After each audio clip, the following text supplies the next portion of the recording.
Today I'm in Corte Madera, California, walking down Paloma Drive amongst some of the other side streets here.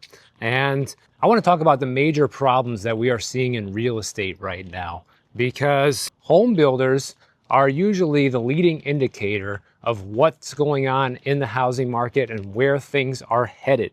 And every single month we keep seeing new reports and new data come out showing us how home builders are really struggling right now to sell houses. In fact, a lot of home builders cannot sell houses even with large discounts and large incentives for home buyers to move in. Many of these home builders are even offering buyers a 4% mortgage rate, and that's not enough to get people through the door. How do we know this? Well, the number of completed but unsold brand new homes has reached levels that we have not seen since the summer of 2009, according to the Federal Reserve Bank of St. Louis.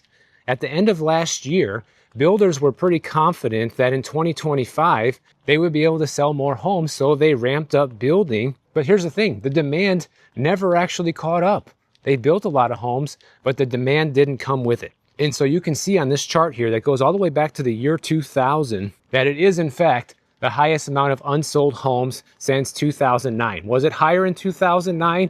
Yeah, but we are on a pretty fast upward trajectory towards that number. It kind of depends if builders will continue building or if they're just going to put everything on pause. These home builders are doing all sorts of things to sweeten the deal, like D.R. Horton, for example.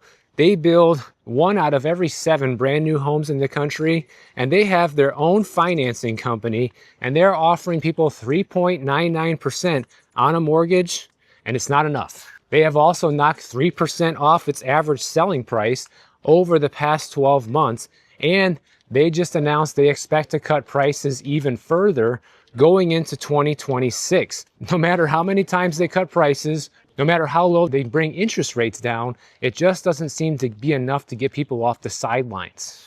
America's second largest home builder, Lennar, they have been offering incentives worth up to $64,000 on its average home sale as of last quarter in order to meet their sales target. And even that has been tricky to get people to bite. They're also doing a combination of a subsidized mortgage and price cuts, which is equivalent, get this is equivalent to a 14.3% price reduction. The last time Lennar had to offer homebuyers such a deep discount was during the GFC. That's a direct quote from Lennar, not me saying this. Take a look at this chart here that also goes back to 2009. The sales incentives as a percentage of their revenue has been creeping up pretty rapidly over the past few years, and it's not too far away from 2009 levels anymore. We're at a point where no one can really deny that the economy is in a major recession or even a depression, and we can no longer deny that the housing market has been knocked off of its pedestal, and sellers now have to come to grips with reality if they want to get a home sold, including home builders. And so what this means for builders is the profit margins have taken a huge hit, and they're now deciding to slow down construction and wait for demand to recover. D.R. Horton, they only started building 14,500 new homes over the past 3 months, which is down 21% from just 1 year ago. So that's a pretty big reduction in the amount of homes they're building, but nonetheless, they are still building homes. It's not like they have just ceased production. Brand new home sales make up roughly 20% of all homes sold on the U.S. housing market. And so it has a major implication on where things are headed in the market, but also a major implication on what needs to be done to get a house sold. You see, these builders are offering people 4% interest rates. No one cares. They're offering people a 15% discount. When you combine all the incentives with the price cuts, it's not enough. So what does that tell you about where things need to go for the average seller to sell a house right now? Well, sure, if you're sitting pretty in the Northeast or the Midwest in a very low inventory neighborhood, you can probably still do pretty well and kind of ignore all this information. But that is not the majority of listings that are for sale right now. If you're in Georgia, Florida, Texas, South Carolina, Utah, Arizona, most of California, it is a completely different picture for you right now. And even the builders are kind of shocked right now by how much this problem with real estate is spreading to parts of the country that they thought would remain strong indefinitely, most notably Southern California. The amount of unsold homes in Southern California is roughly double what it was just 1 year ago, based on the data from John Burns Research and Consulting. They consider a rate of 2 unsold units per development being a healthy number. In Southern California, it's 5. So it is 2.5 times higher than where it should be. And of course, new homes are becoming harder to sell in California because the inventory is not only higher than it's been, so people have more choices, but also the job market here is the worst in the country right now. California has the highest unemployment rate at over 5.5% of people being unemployed, and that's by the official numbers. So what they actually are is probably in double-digit territory here. And obviously the cost of living here is through the roof. You need to have an extremely high income to be able to save enough money to even come up with a down payment and qualify to buy a house here. Unsold inventory of brand new houses is up a whopping 130% in Washington, D.C. compared to 1 year ago. And, this year the government employees have been getting hit really hard with massive layoffs. Been over 300,000 government employees lost jobs so far this year. And now with the government shutdown making the problems even worse, Washington, D.C.'s market is an area in the Northeast that is crashing right now. Now remember this next point I'm going to tell you, because there's some new data out that tries to spin this in a way that isn't realistic, okay? Buying activity by investors in the housing market is at the lowest level we've seen in 15 years, okay? Remember what I just said, because in a little bit we're going to talk about something that kind of pushes back against that, but isn't really the full story. And that's because institutional buyers usually demand a discount of 20% or more over what a regular buyer is charged for a home, but builders are not ready to cut that deep yet. And right now, a large landlord like American Homes for Rent can build homes through its own construction company and make a better return than they would make if they bought inventory from another builder. Now, of course, home builders do struggle a little bit more than an existing neighborhood like this, mainly because they're in less desirable locations and the neighborhoods aren't really established. Sometimes there's not even any grass or trees or anything. It's kind of unappealing. And a lot of home builders typically target first-time home buyers, which is also at the lowest record since we started keeping track. And the average first-time home buyer right now is 40 years old. And I don't think anything can be done to bring the demand back to where these builders need it, other than slashing the prices even further, even bigger and deeper discounts to get people through the door. That's the only thing that matters. Nobody cares about your 4% interest rate. People care about how much are they paying, because it's the only thing that cannot be changed once the sale of the property has gone through. You can change your insurance rates by changing insurance companies. You can change your interest rate by refinancing, but you can never change how much you paid for the property. You are stuck with that for a lifetime, and your property tax bill will directly reflect that. Now, I told you to remember what I said about investor purchases being at the lowest level in the last 15 years. Well, there was a story that just came out that kind of directly contradicts that. They say more bad news for home buyers. Real estate investors are ramping up purchases again. Now, there's some truth to this and some of it is a lie, and I will explain. They say that real estate investors are ramping up their purchases as of the third quarter of 2025 because 30% of all single-family homes were bought by investors, according to Cotality. That was formerly CoreLogic. They have pretty reliable data on the U.S. housing market. And the company defines an investor as a buyer owning 3 or more properties. Now, a year ago, investor purchases were 27% of all single-family homes. So did it go up a little bit? Yeah, from 27 to 30%. But here is where they're not telling you the full story, because nowhere in this story did they mention the fact that regular buyer demand has completely dropped off a cliff. So maybe it's not that home builders are buying more. It's just that their share, their percentage of homes that they're buying has increased naturally because the regular home buyer is nowhere to be found right now. They don't want to tell you that part. They want to make you scared, give you FOMO again, to give people who have been on the sidelines and been waiting patiently and saving diligently, improving the credit score, all the stuff I talk about on the channel. They want you to freak out and go out and buy right now, because the housing market's so slow. These stories are spun in a way to make you feel that way. And on this channel, I'm never aiming to make you feel a certain way. I'm giving you the facts and laying it out the way it is and letting you decide for yourself how you want to react and use that information. Now, according to this data, they say that investors were most active in states like Missouri, Mississippi, and Nevada in the most affordable markets in these states. And nearly 20% of home purchases in Missouri were made by an investor. But it seems like these investors never really learn, because one thing I do believe from this report is that investors are also paying significantly more from the houses they're purchasing than a normal person who would be living in the house, an owner-occupant. According to Realtor.com, in Utah, they say investors paid on average 35% more for a property than the typical home buyer did. And in California, they paid 23% more. And in New York, it was 12% more.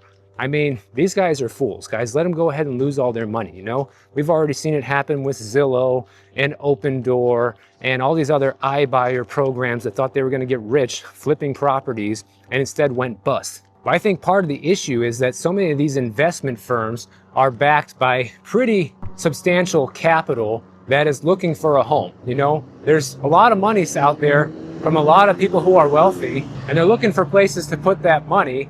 And these investment firms are probably promising unrealistic returns that they're never going to be able to realize. The experts believe that part of the reason that these investors are paying substantially more is because they're planning on turning these properties into like an Airbnb situation, or they're competing in a market with very little inventory. Like, investors typically don't do that. You know, investors go for low-hanging fruit. And that's why investor activity has been suppressed as much as it has been right now compared to how it was over the past 15 years. But these investors do create problems for owner-occupant buyers who are looking for a place to live, because the more that they overpay for a house, the more it affects the comps in the neighborhood, and the more sellers think that their house is worth, and the more they can ultimately ask.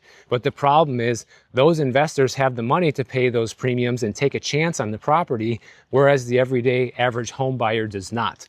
And so this is probably just going to create a situation in these markets where home sales falter even further as the average person becomes even more priced out. But make no mistake, those investors will realize at some point in the near future that those houses are not going to turn the profit that they were hoping for.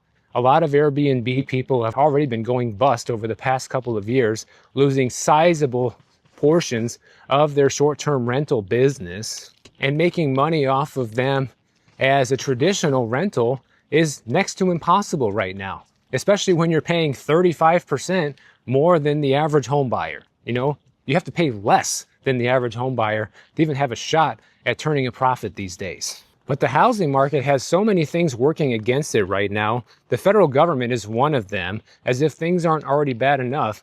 Because of the government shutdown, they're essentially crashing the housing market even further and suppressing home sales even more than they already are. According to some recent data from the National Association of Realtors, they talked to 641 members across all 50 states, and all of them have showed high concern with the problems that are happening in real estate due to the shutdown. Over 35% of the responses involved disruptions to the federal housing programs like USDA, VA, the flood insurance program, FHA, HUD, IRS, etc. How this shutdown translates into real-world problems is there have been delayed or canceled closings altogether because you can't get approval for a new flood insurance policy right now if you're using the National Flood Insurance Program. Families are also losing homes and deciding to back out on contracts because they literally cannot get the financing they need, they can't get the insurance they need,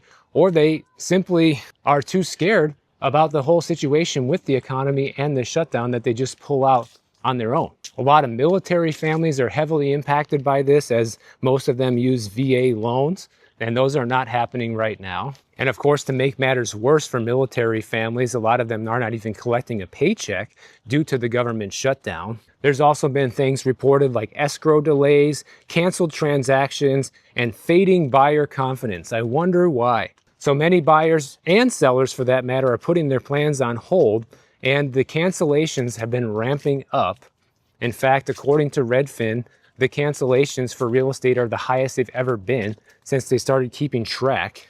And morale is just low in general, as a lot of people are uncertain of where things are going to go next. So it's like everything is the perfect storm right now. You know, you have this government shutdown that is making all of the problems that we already had in the economy before the shutdown even worse. And real estate is no stranger or an exception to that. Now, one other thing I read about real estate, which is also kind of half true that I want to bring up here, is now that we are in the home stretch of wrapping up 2025, that this might be the time of year when you might be able to get the best deal on a house. And of course, this is another story that is spun in a way to try to get people to buy right now. And how do they spin it that way and make people afraid? Well, they say you should buy right now because in the spring, the prices are going to be higher. Oh, okay, so in 3 or 4 months from now, everybody's going to have a good job, the job market's going to be back to normal, and inflation is going to disappear, and consumer confidence is going to come roaring back, right? Is that what you're telling me? You see how, you know, they make these stories, and they kind of are aimed at trying to make people feel a certain way. But I want to push back against all this because I have seen a thing or two in the years that I did real estate, and I know how this stuff works, guys. The end goal for everybody who's involved in the transaction and their incentive is to get you to buy a house, because the best time to buy a house was yesterday and the second best time is today, regardless of what's happening in the economy. Now, is it true that mortgage rates are the lowest that they've been in a while, sitting in the low 6s if you're well qualified? Yes, that part is true. If you buy a house before December 31st, might you get a tax benefit and get deductions for your mortgage interest and the partial, very low amount of property taxes you're going to pay at the end of the year? Yeah, that's also true. Is it a reason to go out and jump into a major transaction that you're not even sure you can afford? Absolutely not. In fact, I would argue quite the opposite, that because inventory continues to increase and buyers continue to disappear, that waiting until next year is going to make it so that you're going to have far more opportunities to buy a home than you actually have right now. Already, this is the best time to be a buyer in the last several years when just looking at the inventory picture. And that inventory picture is going to improve even further by the spring of next year. Think about it like this. We're seeing the largest amount of delistings on the housing market than we've ever seen, which means sellers taking their home off the market in 2025. And at the same time, inventory's still been able to return back to pre-pandemic levels due to the lack of buyer demand. So a lot of these sellers that have delisted their property are almost certainly going to try again in the spring of 2026, because that's the most popular time of year when people try to sell their homes. And they are going to try again and try to get you to believe that it's a brand new listing, and maybe even ask slightly more than they were asking a few months ago and hope that no one's going to notice. All you got to do is go to the listing history, and in most places, most states, you can see that information and see what they were asking before. See how many times did they try to sell it before you look at the house, before you decide to make an offer. Because there's a high probability right now that that house was for sale at some point this year and will be relisted again for sale next year, and hope that no one will notice. But anybody who watches this channel is going to know this information and is going to understand that that's an opportunity for you right there, at least if the seller is actually motivated. If they truly want to sell, they are going to relist in the spring for less than they listed this year. And that's a big sign that those people are finally ready to sell. And if the price they're asking is still too high, don't be afraid to offer them what you think the fair market value is for their property. A lot of people think it's an insult to do that. It is not. It is just business. If a seller is asking $1 million for the house, but the fair market value is $800,000, it's not an insult to offer $750,000. You might not win the house, and the seller might not come to grips with reality that that's what their house is really worth, and you might not be able to buy that house, but it will be a reality check for them, and they might actually wake up before it's too late and say yes. So I think there's tremendous opportunity coming here in 2026 for people who have been patient And don't worry about all of these real estate stories coming about, talking about investors pouring back into the market. That's not happening. Don't worry about them telling you you have to buy a house at the end of the year because there's less competition, and come springtime, prices are going to be higher and there's going to be buyers back out in droves. Yeah, that's what they said this year, and it never happened. So if you guys enjoyed this video, make sure you subscribe to the channel. And if you don't want to wait for my next video to come out, check out this one on the screen right over here, and I'll see you in the next one.